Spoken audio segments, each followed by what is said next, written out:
Live from Midtown Atlanta, this is CBS 46 News at 11. Two big stories tonight. CBS 46 was first to bring you the shocking video of a child being kicked at daycare. So at this point, I'm just like, you know, those are my babies. I'm their first line of defense. She says it happened to both her boys at the same daycare. And tonight she's asking what's going on at that daycare and why. But first, we get to breaking news for you. An elderly woman murdered and left tied up inside her own home. Her family obviously crushed by this loss. Douglas County Police on the scene right now along Selman Drive in Douglasville, and that's where we find our very own CBS 46 reporter, Christopher King. So, Christopher, what have you found out so far? Well, Scott, what we found out is someone tied that elderly woman's hands behind her back. It happened inside her apartment all the way down there. Police are on scene right now. We spoke with the victim's grandson. He is struggling to make sense of it all. Chris Duke can't understand why anyone would want to kill his grandmother, Florine Duke. She's a good person. At first, he couldn't believe it when someone called to tell him the awful news. Somebody went in and killed your nanny. But when he came to her home and saw police and a crime scene, the terrifying truth began to sink in. Oh, it hurts bad. Police tell us someone murdered 75-year-old Florine Duke inside her apartment on Selman Drive in Douglasville. I didn't think it was true at first. Police are still trying to unravel exactly how it all happened. What they have told us so far is Florine Duke's hands were tied behind her back. Investigators believe it was a robbery. In a million years, I didn't think this would happen. Chris Duke called his grandmother a kind and generous woman. Give you the shirt off her back. Now he wants justice. I want this guy, whoever did it, to serve life in prison without parole. Here's another live look at the scene. We asked police how the victim died. They're still trying to piece that together. The killer is still on the loose. We're live in Douglasville. Christopher King, CBS 46 News. You're also following more breaking news, this time in Marietta. Fire crews there still putting out some hot spots at a pawn shop that caught fire along South Cobb Drive. The fire started in the basement where some propane tanks were being stored. Fear, frustration, outrage. Surveillance cameras capture abuse at a daycare. My child, his twin brother Jaden, is being kicked twice. A set of twins put in harm's way. One has a broken arm, the other caught on video being kicked. Both of them injured at the same daycare. The way they were acting, I just felt like something really was going on. Tonight, their mom has two questions. What's going on at this daycare and why? Boy, that video is hard to watch, and we wanted to know how this could happen. Well, new information reveals the daycare worker on the tape has more accusations against her, including taping a pacifier to a child's mouth. CBS 46's Daniel Wilkerson was the first reporter to talk to the mother of the child in that video. Take a look at the left side of your screen. 20-month-old Jaden is taking a toy to his Clayton County daycare teacher, Alexis Wilson Britton. Even painful to watch now, the toddler's mother, Kimberly Johnson, tells us what happened next at the Kids Are Kids daycare. Alexis Britton was standing on the counter with her arms folded. Jaden was then walking up to her with a toy, and she extended her leg and kicked him. Johnson, who also works at the daycare, says she could not believe what she was seeing. From that point, I just lost it. I cried. I went into defense mode to protect my child. But it is not just one child Johnson wanted to protect. Just the day before, Jaden's twin brother, Aiden, was injured at the daycare. His father took him to the urgent care. Maybe a couple hours later, I got a phone call. Aiden has a fractured arm. Wilson Britton never bothered to tell the mother or administrators Aiden had fallen on the playground. In fact, she originally gave the mother another story. The teacher was written up for not reporting the incident. Johnson says Wilson Britton was already being observed by daycare administrators. She actually taped a pacifier to a baby's mouth to keep her from crying. The owner of Kids Are Kids, Robert Phelps, says Wilson Britton was already going to be fired the day she kicked Jaden. Basically, she was slated for termination at the end of her shift that day. This mother says she will pursue legal action against Kids Are Kids. Say Aiden. She says the price of doing nothing is simply too great. In Clayton County, Daniel Wilkerson, CBS 46 News. Right now, we are bracing for some bitter cold temperatures coming from the upper Midwest. Check this out. Snow and ice piling up fast in some parts of the country. Luckily, we won't see anything quite this bad, but here at home, it is a bit of a chilly night. You can see some people bundled up at this Kroger along Howell Mill Road in Atlanta. Now, we will all need coats, though, as temperatures are about to plunge. Let's check in with our chief meteorologist, Markina Brown. Yeah, are you ready? We've got big changes coming our way. Folks up to the north are dealing with the same system, except they are seeing about 16 inches of snow. We will just get some colder air. Take a look at the polar plunge as it continues to get closer to us as we get into tomorrow and Wednesday. We are talking about the coldest air of the season. The details on how cold it will be and when it'll get here are coming up in just a little bit, but know that outside right now it's gorgeous. In Roswell, you got 52 degrees. Humidity levels are at 72%. A live look over the city of Atlanta shows a clear sky and temperatures in the 40s and 50s. The folks in Fairburn are at 41 degrees, and Gainesville, you are in the low 50s. So as we talk about tomorrow, look for more sunshine, more 70s, but that Arctic air I will continue to track, and I'll have more details for you on that coming up in just a little bit. Stephanie. Now to a CBS 46 exclusive. A neighborhood is under attack. Gunmen are targeting women at night, and the latest assault happened just last night. Well, people who live there want the Homeowners Association to stop the crime at the Fontaine condominiums in Lithonia. CBS 46's Mike Paluska has more from 3 women who were attacked right outside their front doors. I'm trying to better my life, and this is taking a toll on my sleep, my work at school. I don't want to go no more because I know it's dark when I get home. Dolores Bates just got home from a movie with a friend when her attacker struck. And he just pulled the gun up, and it was so big his hand was wobbling. Shamika Brown and Kimberly Hernandez tell the same story. I turned and looked to my left, and he just pointed the gun in my face, and he was just like, "Give me your purse." It was a very scary moment at the time because I didn't know if I was going to lose my life or not. They're all victims of robbers who pointed guns at their heads outside the Fontaine condominiums. There have been 5 victims, 4 of them women. The women are so scared, Brown is now carrying a gun. Her neighbors have tasers. All of the victims begged for condo management to hire 24-hour security, but that hasn't happened. Management either needs to let somebody new come in or they need to get on their job. Right here is really concentrated on the women, and I think that it's cowardice and that management needs to step up and do more than just clean the yards. Deputy? We tried to get a comment from the HOA, but no one would open the door. Emails and calls have not been returned. DeKalb County Police say they have increased patrols in this area, but victims we spoke to say they were preyed on. People were hiding and then jumping out. So even if there are police in this area, they don't think they're going to get any more help unless they have 24-hour security. We're in Lithonia in DeKalb County. Mike Paluska, CBS 46 News. Now, police have arrested a man for the attack on Shamika Brown. She was the woman who's now carrying a gun, but officers don't believe he is connected to any of the other attacks. Now to the latest on the Ebola outbreak. His mere presence in the city put New Yorkers on edge, and now officials say a doctor who was diagnosed with Ebola is free of the virus. In less than 24 hours, Dr. Craig Spencer should be able to walk out of a Manhattan hospital and finally hug his family and friends. Much of his recovery is thanks to a woman who was treated right here locally, here in Atlanta. CBS 46's Tracy Hutchins live this evening at the CDC.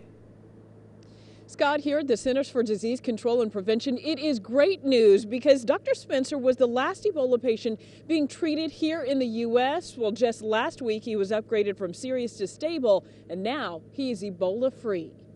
The last remaining Ebola patient here in the U.S. is expected to walk out of a New York hospital tomorrow. Dr. Craig Spencer, the Doctors Without Borders volunteer, infected with Ebola while treating patients in Guinea, is free of the virus and will be released Tuesday. The 33-year-old doctor came back from West Africa on October 17th. He says he followed federal protocols and took his temperature twice a day.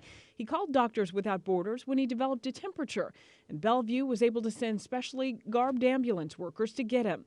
The hospital had been preparing for Ebola patients and had a special unit set up to treat him. Spencer's recovery may have been helped by a plasma transfusion from Nancy Wright Bowl. You may remember she is the American missionary who also survived Ebola. She was only the second patient to be treated for the virus at Emory University Hospital here in Atlanta. Blood transfusions from survivors like Wright-Bull have been used to treat other Ebola patients, including Amber Vincent, putting Dr. Spencer in an exclusive group of American Ebola survivors. And all of the patients treated for Ebola here in the U.S., they also were given experimental drugs. And doctors say it's really hard to tell which of the two may have helped them survive. But that 21-day monitoring period almost over for Dr. Spencer's fiance, his friends, and hundreds of others who may have come in contact with him when he was contagious. In the meantime, tomorrow, Dr. Spencer expected to make a statement, and we will hear more about his recovery. Reporting live at the CDC, Tracy Hutchins, CBS 46 News. Thou shalt not steal. A fed-up pastor says criminals are vandalizing the house of God. Plus, it pushed the rear bumper of the patrol car all the way up to the screen, the cage of the patrol car, pinning me between my seat and the steering wheel. A near-death experience for that local officer, all the result of a man driving illegally. So what's the state doing to stop thousands of illegal drivers so your family's protected? and we have new video tonight of that massive fire that killed nearly 24 firefighters. From 70s to 40s, I'm monitoring a big temperature plunge, and I'll have the latest for you coming up. Now to a CBS 46 exclusive. A Smyrna pastor fed up and praying for change. His church, the Apostolic Assembly of Faith in Jesus Christ, has been burglarized and vandalized. Thieves took the catalytic converter from a church van, and they took the drain covers from the parking lot. And now this is the latest problem too. A load of tires, chopped up wood, and trash dumped in the parking lot. Pastor says even police presence doesn't scare away the criminals. I wish I would be living in the Old Testament for this kind of issues. An eye for an eye, but we're not. The church says cameras are coming and that police presence is still heavy in that area. Brookhaven is working to keep your children away from sex traffickers. It is the first city in Georgia to join a statewide task force. Some 300 children are bought for sex every month in our state. No child should ever be kidnapped. No child should ever be sold for sex. One is too many. We could do much, much better. And by having cities such as Brookhaven take the pledge and educate their citizenry, we'll in fact get a better handle on the problem. Georgia is working with other cities now to strengthen awareness of the sex trafficking problem.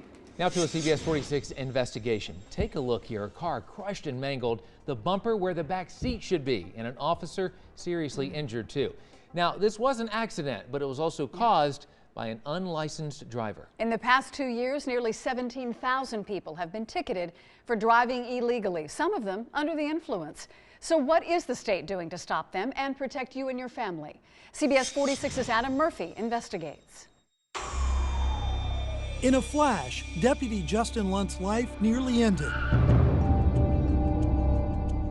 A drunk driver crashed into the back of Lunt's patrol car in September. 19-year-old Joshua Kim was charged with DUI and driving on a suspended license, his second DUI in 2 years. A decade earlier, Gwinnett County officer Justin Guck had just pulled over a drunk driver when another smashed into his car. Neither of the drivers had a valid license. It pushed the rear bumper of the patrol car all the way up to the screen, the cage of the patrol car, pinning me between my seat and the steering wheel. I had severe head trauma, several broken bones, several lacerations. Last year, the Georgia State Patrol issued more than 9,000 citations for driving on a suspended license. So far this year, almost 8,000. Judges in courtrooms across the metro area see the problem every day. You also know not to drive until the Department of Driver Services gives you your driver's license back. Yes, sir. You understand that? Violators are so blatant that minutes after facing Clayton County Judge John Carbo and being ordered off the streets, we caught people driving away from the courthouse. One of them, George Tidwell, charged with driving on a suspended license and improper stopping on the roadway. Why are you driving? I'm driving because I got to get to the house. I had much of a choice. You're not supposed to drive, though. I'm not supposed to drive, but sometimes you got to do what you got to do to get yourself to the house because I had nobody else to depend on. But it's cases of DUI that are most troubling. Each year, drunk drivers kill nearly 400 people in Georgia. Pleading guilty to a DUI charge, for example, their license is immediately suspended at that point, and if they drive away from the court, they're again violating the law. Cesar Lemuse pled guilty to DUI in September. While he didn't drive away from the courthouse, a month later we caught him driving home. Explain to me why you're driving and putting others at risk. Ooh, can you get out of the property? Can you answer the question? On the state level, our investigation found very little is being done to keep suspended drivers off the road. This is tamper-proof tape where they can't mess with it. It's not until after your second DUI in 10 years that state law requires you install an ignition interlocking device in your car. We also install a camera in the car to make sure that's the person operating the machine. Your car won't start unless you're sober. But the device is removed after only 6 months, and many violators never get it installed. Well, people are either have a good lawyer or they're just falling through the loops. Back in the courtroom, the revolving door continues. 14, 15, 16. So a third of this calendar on this day are people driving on suspended license. Correct. Judge Carbo's calendar is routinely full of people caught driving illegally. After 26 years, I've seen a lot of familiar faces. But this could be a serious fine for you. This could be a serious fine, but this is a fine I have to live with. It's frustrating because you do expect people to play by the rules. Activists want stronger laws. One option is to target first offenders and require any driver caught driving under the influence to use an interlocking device for at least a year. State Representative Tom Rice has a study committee looking at this, and he says he hopes to introduce legislation next year. Adam Murphy, CBS 46 News. Now, your CBS 46 forecast with Chief Meteorologist Markina Brown. Beautiful day today, and it's equally as beautiful tonight with a mainly clear sky and temperatures that are really starting to cool. We are looking at 40s and 50s at this hour. In fact, in Atlanta, we've got 54. Folks in Marietta are cooler with numbers in the upper 40s, and even more so for the folks on LaGrange at 44 degrees. Take a look at more of these numbers at Lake Lanier. You're at 54. 40s for the folks in Lawrenceville, 47 Marietta, 52 Canton, and down in Conyers. Your current temperature is in the upper 40s. Everybody is just about where they were at this time yesterday, which lets you know that lows are going to be pretty much on par with what we were doing last night, which is this. 43 degrees is where we started. The high today was 71 degrees. The normal spread is 65, 46. Our records for today are right here, 78 degrees on the high side and 24 on the low side.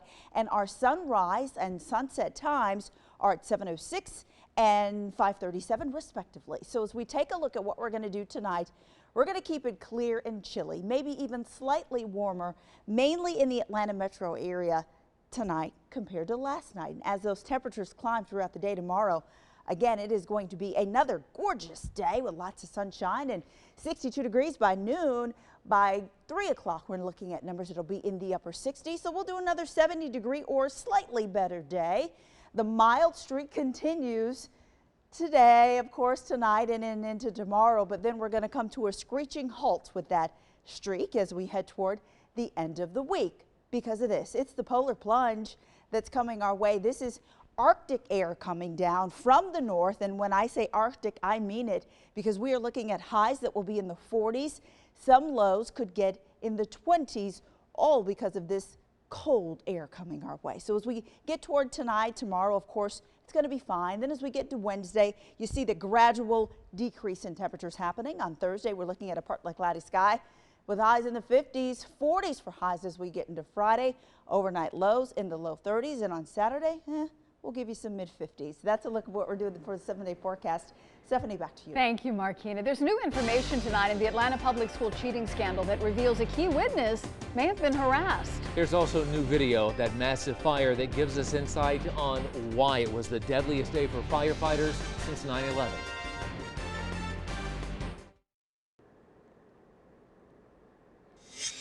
New details tonight from Hawaii. Lava has burned down a home in Pahoa.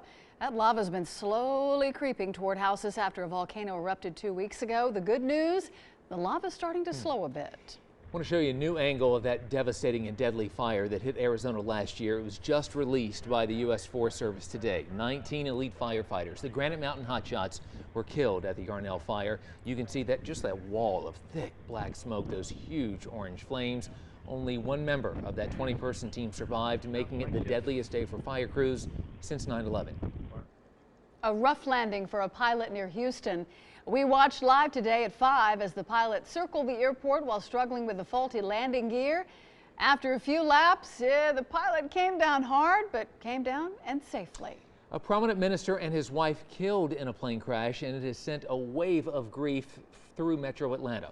Pastor Miles Monroe and his wife and daughter, they were known for their dedication to their church and lifting up others, but they were among the 9 who died Sunday when the jet they were in crashed near Freeport, Bahamas. Monroe was a senior pastor of Bahamas Faith Ministries Fellowship, and shortly after the crash, there were also reports that Ambassador Andrew Young was scheduled to be on that flight, the flight that went down, but his wife says that's not true. I feel for all of them. I mean, you know, who is my sister? Who is my brother? All of them were.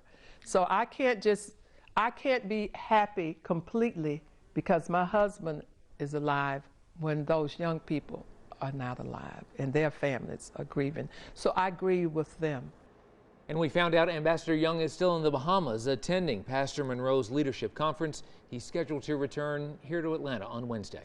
We continue to follow this developing story, the Atlanta Public Schools cheating trial. A witness may have been harassed. Henry County Police took a report from Reginald Dukes saying he got a disturbing phone call. The police report reads, Mr. Dukes stated the caller said if he heard any more about Mr. Dukes and the case, he would seek Mr. Dukes out. Also today, former Governor Sonny Perdue was on the stand. He issued the executive order in 2010 calling for this full investigation into the cheating. Another cyber attack, and this time your mailman is the target. What it means for hundreds of thousands of postal workers and for you. We have new details in General Motors' huge ignition switch recall. Multiple emails reveal that GM knew about those faulty switches 2 months before the recall was issued. The emails show urgent messages, in fact, sent to an ignition switch supplier asking for 500,000 replacement parts as soon as possible. So this contradicts what GM has said before, that top executives didn't know about this problem until just before that February recall. The faulty switches are now linked to at least 30 deaths so far. U.S. Postal Service is the latest victim of hacking. Criminals broke into the computer system and stole the personal data of more than 750,000 employees and retirees. That includes their social security numbers, birthdays, addresses, and payroll codes. They also got information on nearly 3 million Postal Service customers, like names, addresses, phone numbers, and emails. The Postal Service is notifying all their employees and retirees. They'll also pick up the cost for any credit monitoring. But officials don't believe that any of us customers need to take any action. All right, everything you know about Pizza Hut, throw it out. They are changing it thanks to disappointing sales. In addition to a new logo, pizza boxes, and uniforms, the menu is expanding. Among the new offerings, 10 different kinds of crust, 6 sauce choices, 5 premium toppings, 22 specialty recipes, and a skinny slice menu, which features pizza with around 250 calories per slice. Stephanie, talk about a dog day. This dog spent 3 days on the roof with no sign of her owner. So just how'd she get there? McDonald's is recalling a Happy Meal toy, the Hello Kitty birthday lollipop toy. Well, it has a red whistle that can fall off and your child could choke on it. McDonald's has had 2 reports of kids coughing up pieces of the whistle. McDonald's will give you another toy in exchange and a free yogurt or a bag of apple slices. Well, good news came 3 days late for this Rottweiler. The dog named Isis was stuck on her owner's roof for 3 days before anyone rescued her. Now, the owner says he thought that the dog had ran away or was stolen.